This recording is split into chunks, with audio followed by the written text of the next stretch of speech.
The percentage of sale method will give you the expense here, 78, and we make the entry of 78.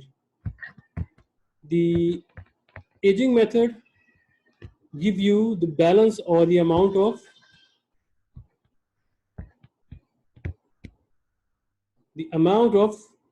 uncollectible account receivable, this amount. So we make the entry here, so we need to make a balancing figure. If 10 is here, then 88. An entry would be of 88. Now you understand the difference? Misha, David, Sipade, Ping, Chloe, Ajam, Junpyo, Minsu, Arone.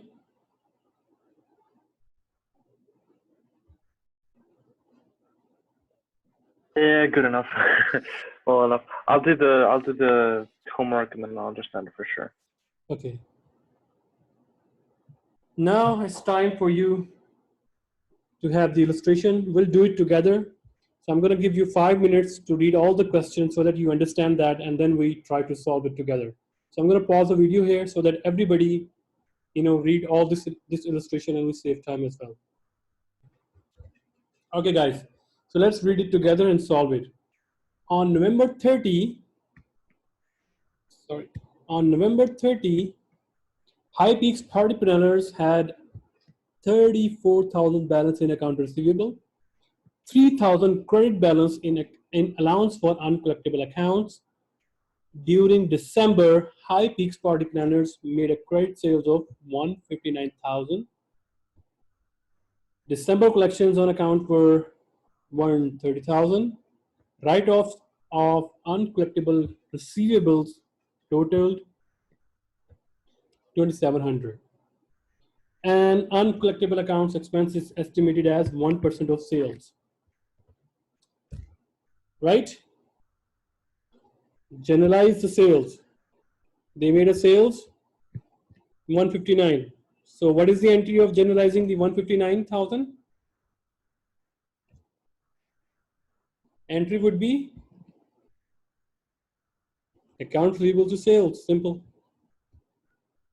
Collection, they collected 130,000 from customers. Cash increase, accounts receivable decrease, cash to accounts receivable. And now we need to write off. And we are about to write off uncollectible accounts to accounts receivable. Simple. Right? Write off. Write off will go, this will go to decrease the amount of allowance for uncollectible. Right? Here we go. The last one is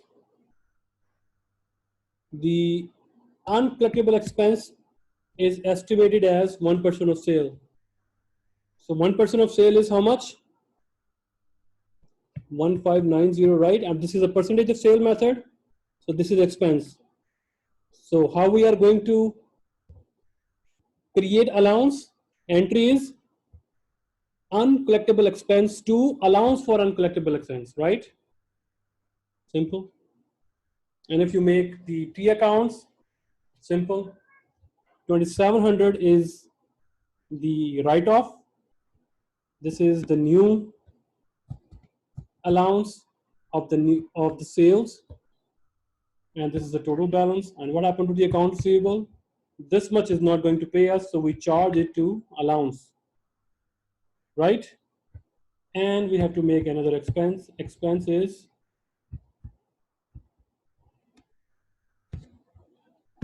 Wait, so what do we do with that 2,700 in allowance for uncollectible accounts?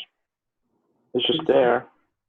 Can you please repeat the question? Yeah, what do we do with that, like 2,700? You like drew an arrow and It's 2,000 in allowance for this 3,000 with the write-off. Yeah. This 3,000 is already the balance here. So we have 34. No, I know that, but what do we do with it?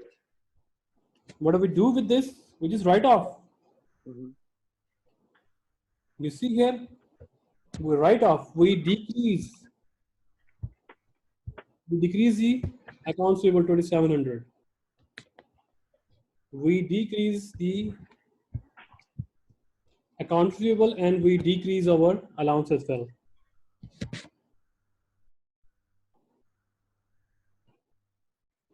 Misha, either you cannot ask the proper question or either I cannot understand your question. Sorry, yeah, my bad. I was just trying to see what we did with that 2000, with that write-off. Did we subtract it from the balance? Yes, this is a subtracting. It's not Okay. the mathematical subtraction, it is the accounting subtraction through debit and credit. So this is the credit side, this is the debit side, right? So we basically Oh, I see. Okay, I see. Oh, mind. Sorry. subtracted from allowance for uncollectible account. It's not like the mathematical subtraction, right? We need to make the entries debit and credit. The same procedure we can done it through debit and credit. And new allowance on new sales are 1% of credit sales, so we just created new allowance.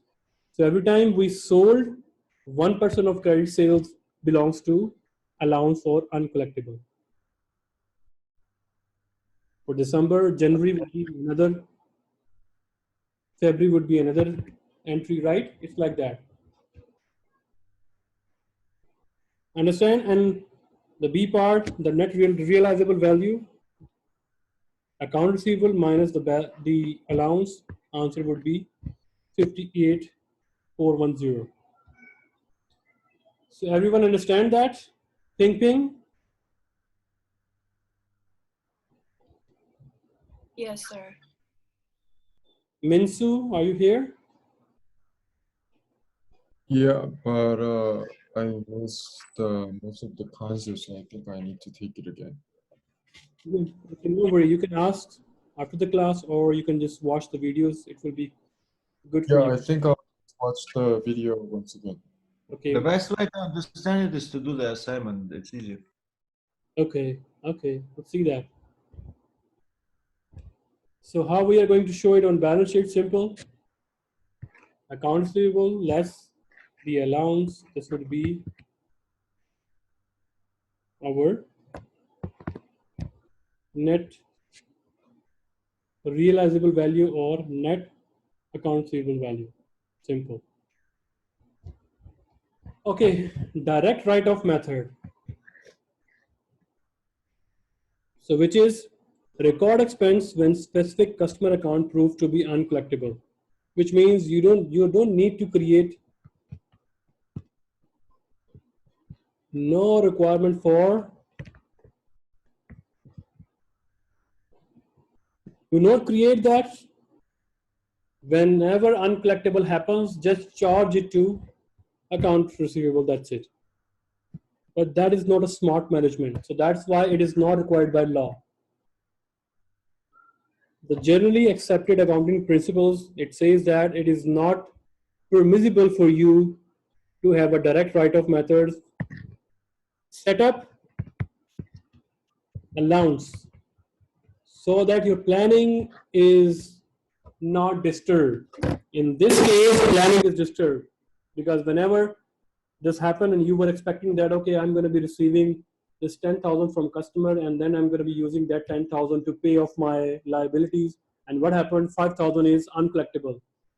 And now your suppliers, they're going to sue you because you have just 5,000 and you have a short of 5,000 as well. So all the things are the plannings are going to be disturbed. So the gap says that must include planning or allowance method in your receiving of the account receivable so that your accounts, your planning is not disturbed, your cash budget is not disturbed, your cash flow is not disturbed, so that you can plan better. So no allowance for the uncollectible here is receivables may be overstated.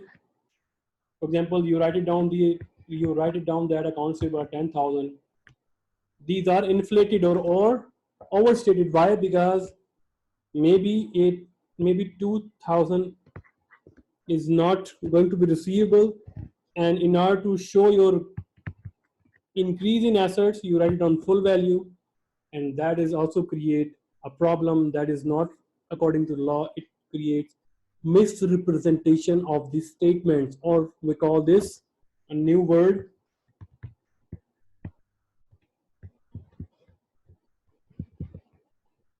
window dressing. You are purposely increasing your assets to show that you have a very good business, because you showed the figure of accounts payable greater number. Since accounts payable are assets, so assets going to be inflated or overstated. And the layman or the people, they will, when they will see your balance sheet, they will say that, oh, your business worth is increased, so it's very good. But in fact, you did not write down the uncollectibles, and that the term we use it, window dressing, to improve your financial position, to show to the world. That's it. 3, it fails to recognize expense in the same period in which sales revenue is earned. That is the biggest problem with this direct method. For example, sales occurred in January, and you give 60-day time for the customer to pay you, to pay back you. But in March, it write off. So you make the entry for March.